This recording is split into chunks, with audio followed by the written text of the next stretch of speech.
comment peux-tu imaginer une société sans école? Mais avant de comprendre ou de parler de la société sans école, qui était la société de toutes les époques historiques, et qui est la société dans laquelle vivent encore les 3/4 de l'humanité qui ne vont pas à l'école ou sont exclus par l'école après 1 an ou 2 ans, et dans ce sens, ils sont dans une condition pire, parce qu'à l'école, ils ont appris seulement qu'ils sont inférieurs à ceux qui sont avancés dans l'école.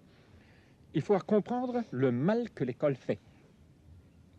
Maintenant, dans ce but, il faut distinguer clairement entre ce que l'élève ou son instituteur personnellement font dans certaines circonstances et ce que l'école structurellement, inévitablement fait. Quelquefois, un élève apprend quelque chose d'un instituteur. Et chacun de nous se rappelle que quelquefois, pendant sa jeunesse, il a eu une journée, 1 heure, très illuminante avec un maître.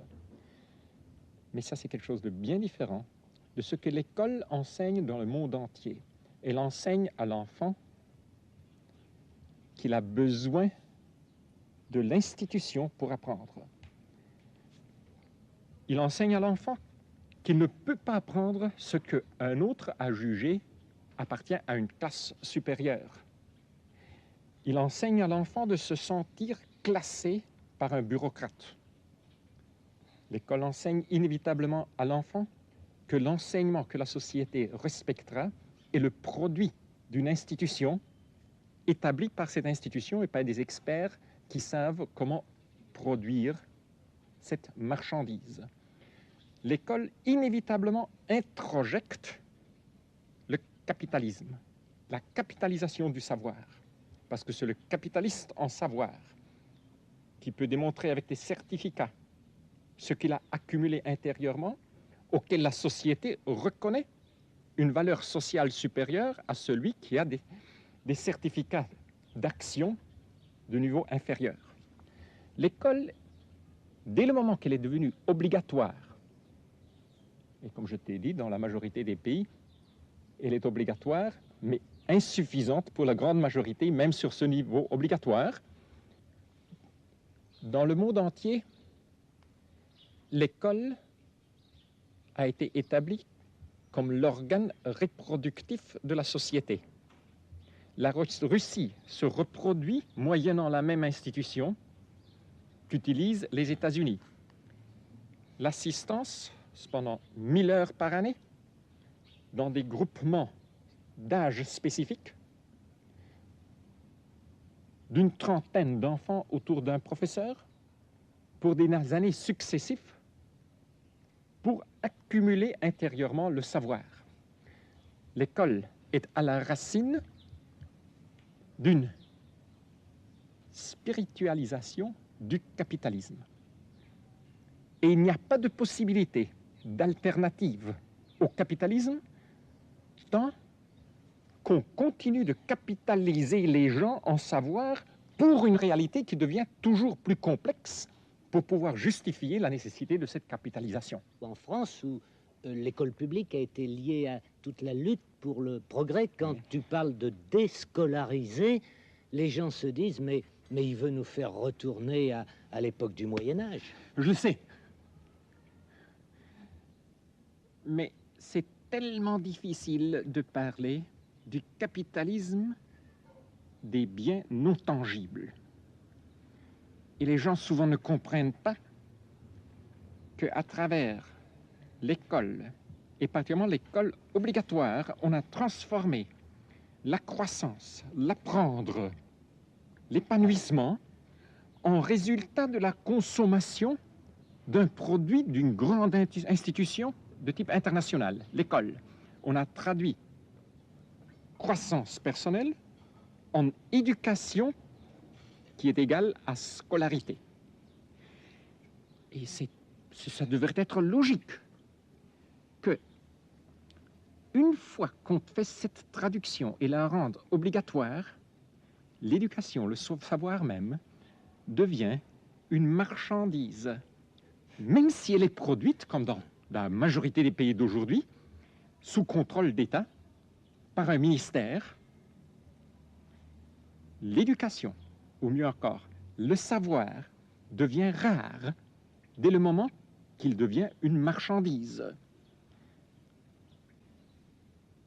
Une fois que je traduis éducation ou savoir en scolarité, automatiquement, il y aura certains qui, pour certaines raisons, seront sélectionnés pour en avoir beaucoup plus que les autres et qui justifieront leur privilège économique, social, politique par le fait qu'ils ont accumulé spirituellement une marchandise non tangible qui s'appelle le savoir. Ce qu'il faut comprendre, c'est qu'un monde technologique dans lequel on n'a pas besoin de spécialistes est un monde dans lequel certaines dimensions de la technologie, possibles à travers la technologie, sont radicalement limitées au bien du peuple. Tout le monde au Pérou saurait comment réparer son âne mécanique. Si c'était un âne mécanique, et personne, même Monsieur le Président ou l'ambulance, ne pourrait pas venir à une vélocité supérieure à 15 km. Tout le monde au Pérou ou au Mexique pourrait apprendre comment faire les analyses de sang nécessaires pour identifier le 90% des maladies desquelles aujourd'hui les jeunes meurent dans une question de 2 semaines et d'administrer les médecines correspondantes.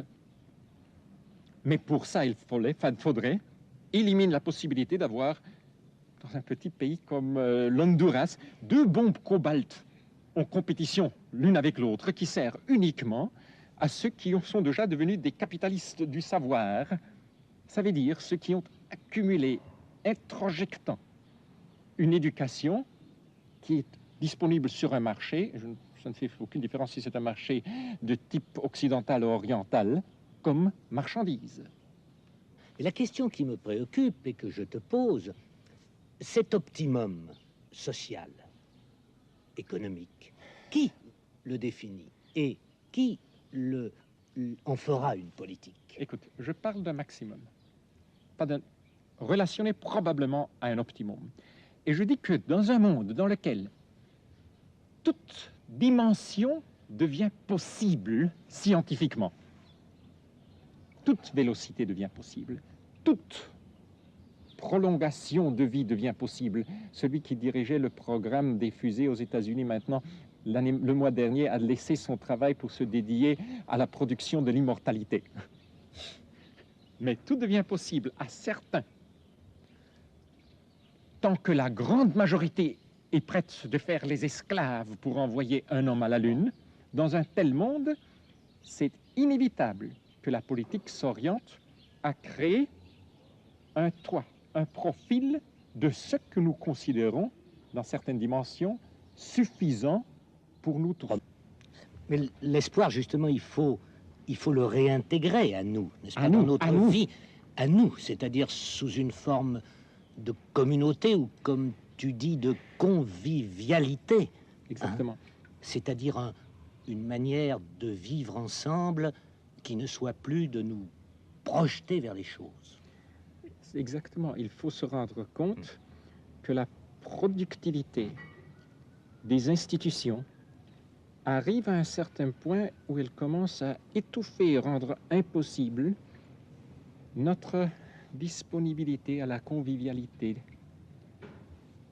On arrive à un certain point où toute une culture peut être tellement orientée vers la réalisation de la vie humaine à travers la consommation de biens et de services qu'on devient incapable, comme membre typique de cette culture, de dépendre de la surprise que l'autre, même s'il n'est pas un professionnel, même s'il n'est pas membre d'une institution, même s'il n'a pas appris quelque chose de spécial, peut me soigner. Je peux apprendre de lui. Il faut opposer l'espérance récupérée à l'espoir dans le sens de l'anglais expectation, rising expectation. Il faut de nouveau apprendre à opposer la disponibilité à la surprise par toi à l'expectative, à l'espoir qu'une institution me donnera le produit que j'ai appris à planifier et à déterminer dès l'avance. Je crois que cette récupération de la capacité de dépendre l'un de l'autre, même dans les sociétés technologiques, qui sont les sociétés les plus malades, dans l'Occident et dans l'Orient, est la grande tâche de ce moment-ci. Normalement, on voit le problème de l'avenir aujourd'hui, quand on discute, comme nous avons discuté ces jours ici, comme un effort de rendre les institutions plus productives, de protection contre les maux que Pandora a laissé échapper, et de distribuer mieux le résultat, le produit de ces institutions. Je crois que la vraie tâche, c'est une inversion des institutions. Oui. Tu sais bien ce qu'on dit de ces idées-là. On dit que c'est de l'utopie. Je ne sais pas à quoi opposer l'utopie. Mais vraiment, on l'oppose, comme tous les managers d'hommes, au réalisme, ce qu'eux l'appellent le réalisme. Je parle de simplification, je parle d'inversion institutionnelle et je parle de déprofessionnalisation.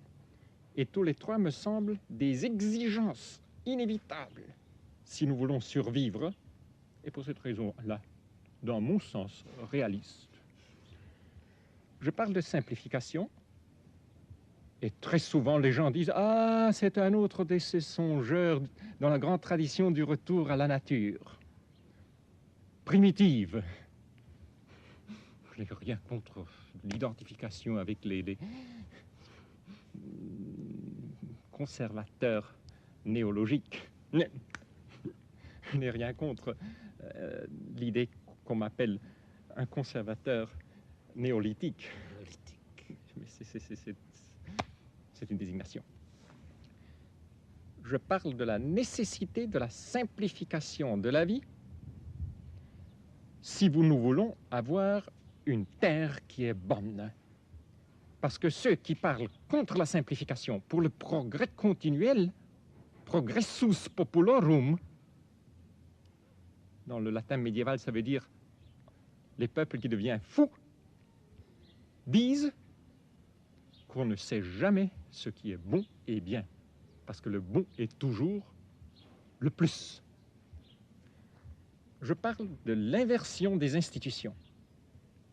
Au lieu des institutions que nous avons, qui sont des éventails, des emboutoirs, des entonnoirs, pour donner le savoir à l'enfant, je demande des institutions qui mettent à la disposition de celui qui veut apprendre un monde assez simple pour pouvoir apprendre de la vie, plutôt que d'apprendre sur la vie.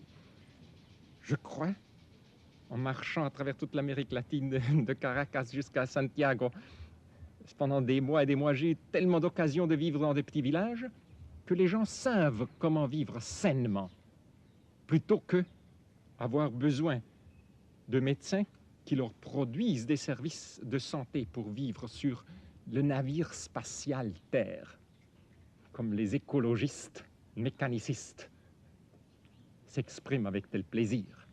Et finalement, je crois dans la déprofessionnalisation. Je le vois, on a su déprofessionnaliser l'écrire et le lire. Pourquoi pas déprofessionnaliser, comme font les Chinois, presque toute la médecine? Nous savons que dans les accidents, la majorité des gens meurent parce que celui qui est près d'eux, dans ce moment-là, ne sait pas quoi faire. Ça veut dire, je parle de la repersonnalisation des valeurs, des échanges, des services sur un niveau de compétence qui n'aurait pas pu être songé avant la technique moderne. Je crois que la condition principale pour pouvoir rendre politiquement faisable ce dont je discute sont des accords majoritaires sur certaines dimensions bases dans lesquelles nous disons telle vitesse est suffisante, tel outillage pour la santé est suffisante. Et même si tu veux l'avoir, au moins socialement, on ne produit pas plus pour toi que ce qui a été décidé comme assez bon pour tout le monde par accord communautaire. Dans le moment présent, et depuis la Révolution française, de plus en plus, on définit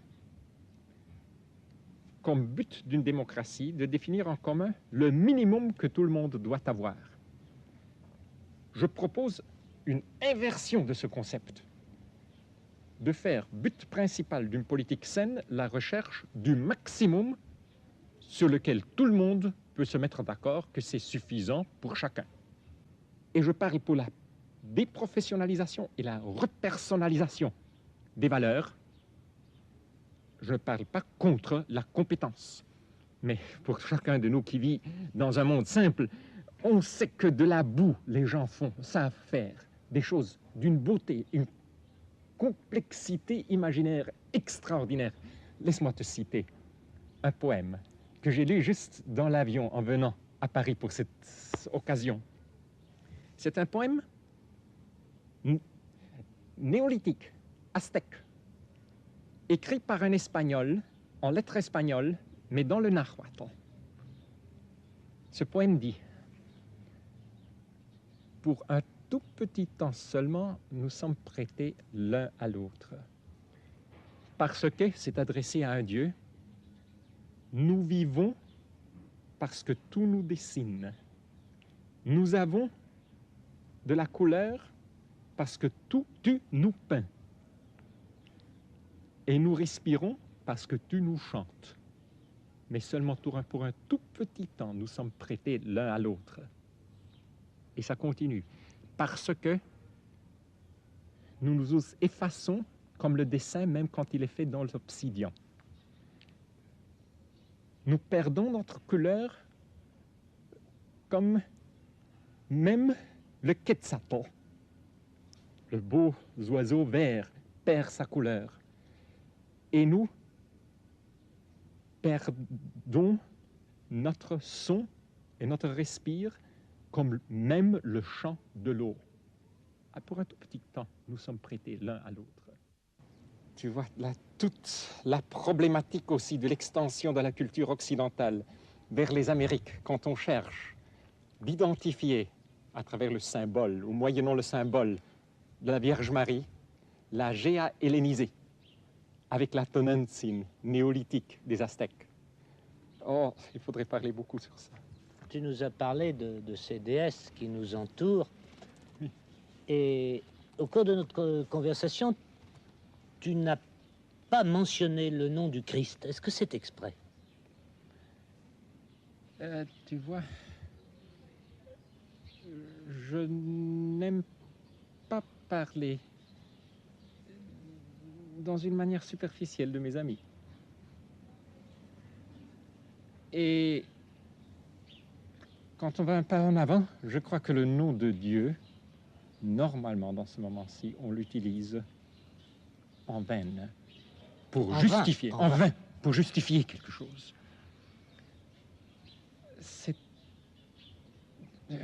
J'espérerais donner de faire savoir que je l'aime sans en parler. C'est presque impossible aujourd'hui de le faire sans tomber dans des ambiguïtés très méchantes, très très méchantes. L'Église fait beaucoup de choses, peut faire beaucoup de choses dans l'Amérique latine où. Mais oui, elle est encore une. Elle est en train une de institution. Non. Mais elle est encore une institution qui a du pouvoir. Et pour cette raison-là, elle pourrait utiliser ce pouvoir du côté, par exemple, de ceux qui s'identifient aujourd'hui comme la gauche. Et même la gauche assez radicale. Et certains le font.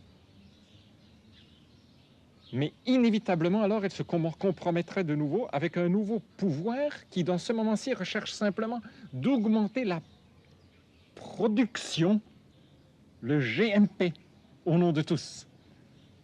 Je crois qu'il faut plutôt chercher dans le message évangélique l'inspiration, le courage, le sens d'humour, le sens de relativité des choses, la peur de Dieu. Je t'explique ce que je veux dire, ce que nous avons juste maintenant discuté.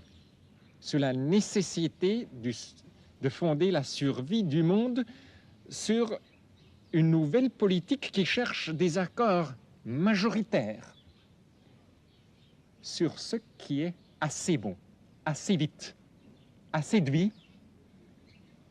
Je parle de la pauvreté d'esprit, dans le sens le plus profond, parce que ce serait des pauvres que sera cette terre, nous dit l'Évangile. Il y a une étrange convergence entre la béatitude de la pauvreté, si on la comprend dans ces termes politiques desquels nous discutons ici, et ce que la raison nous fait voir comme inévitable pour ce qu'on survive dans un monde dans lequel l'homme est devenu presque tout-puissant. Et il y a un grand théologien du XVIe, XVIIe, commentant sur la somme de saint Thomas, sur la relation entre les béatitudes et les dons du Saint-Esprit, fait voir comment saint Thomas appelle la crainte en français, de Dieu, comme la base de la béatitude de la pauvreté. Parce que la crainte qui n'est pas servile, parce que j'ai peur de toi, parce que tu pourrais me battre, mais la crainte qui est amicale. Je ne veux que rien entre toi et moi. La peur des choses qui pourraient m'empêcher d'être en contact avec toi est vraiment la base de cette pauvreté. Maintenant, tu peux dire que c'est de l'utopie. Je t'ai dit non. Mais que ce soit une croyance dans l'essentielle bonté de l'homme, même s'il est gravement blessé.